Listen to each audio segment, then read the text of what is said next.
journal on my nightstand wasn't just a haunting reminder, it was a warning, written in a hand that wasn't mine.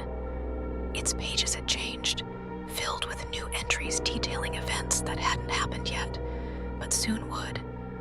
I turned each page carefully, the faint smell of decay rising from its brittle paper, and there it was, my name written over and over like a mantra. And beneath it, a single sentence, "You brought him back." The realization hit me like a tidal wave. Alaric Gray, the man whose monstrous shadow I'd unleashed, wasn't gone. He was free and hunting.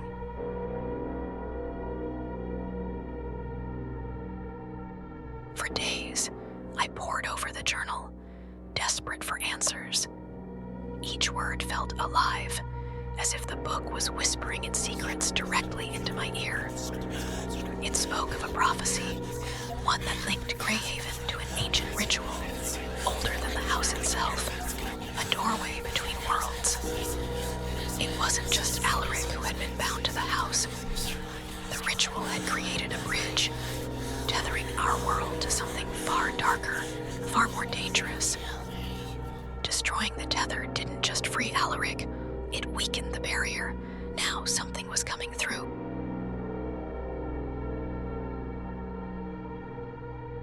It started small, doors creaking when no one was there, faint laughter drifting from empty rooms.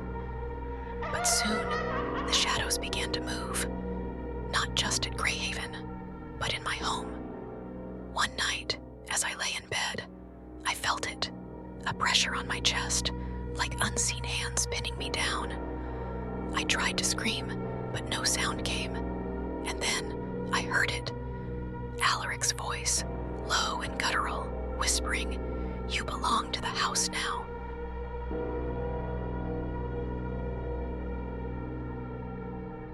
I couldn't face this alone. I needed help.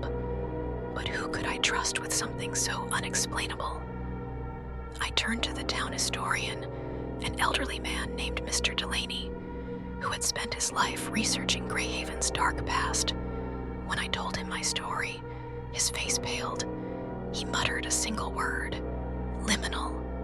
According to Delaney, Greyhaven wasn't just a house, it was a liminal space, a crossroads between the living and the dead, the mortal and the immortal.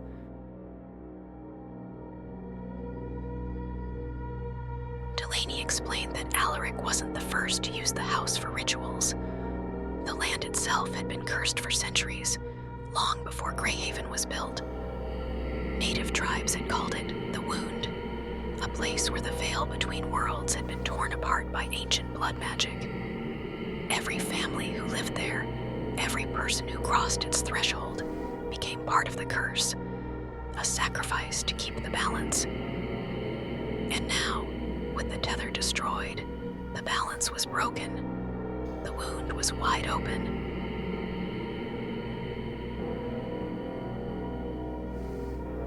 There was only one choice left. I had to return to the house and close the wound for good. I wasn't sure if I'd make it out alive, but as Delaney handed me an old leather-bound book of counter-rituals, he said something that chilled me to the bone. If you fail, you won't just lose your life, you'll lose your soul, and the house will take it. As I approached Greyhaven once more, its silhouette loomed larger than I remembered, as if the house itself had grown in size, feeding on the chaos.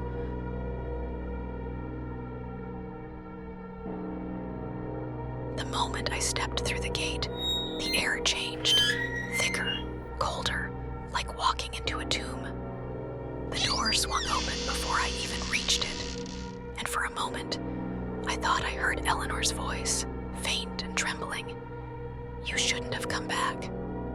Inside, the house was alive. The walls pulsed, the shadows moved of their own accord, and the whispers had turned into a cacophony of voices, accusing, pleading, screaming. But this time, I wasn't here to run. I was here to fight.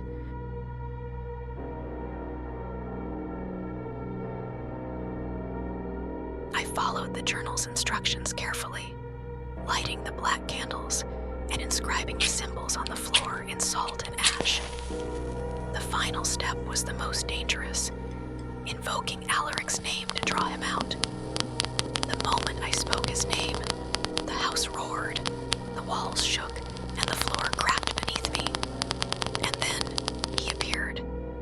Not the man I'd seen in shadows, but a towering, monstrous figure, his body twisted and grotesque, his eyes glowing with malice.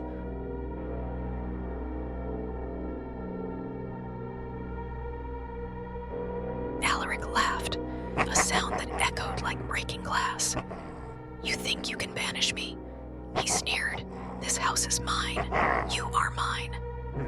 But I wasn't alone. Eleanor's spirit emerged, her small form glowing with defiance.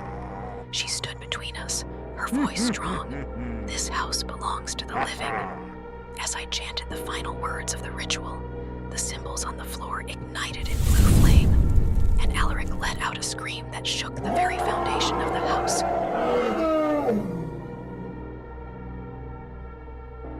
The ritual worked, but not without cost. The house began to collapse, the walls caving in as the wound sealed itself. Eleanor turned to me, her face peeled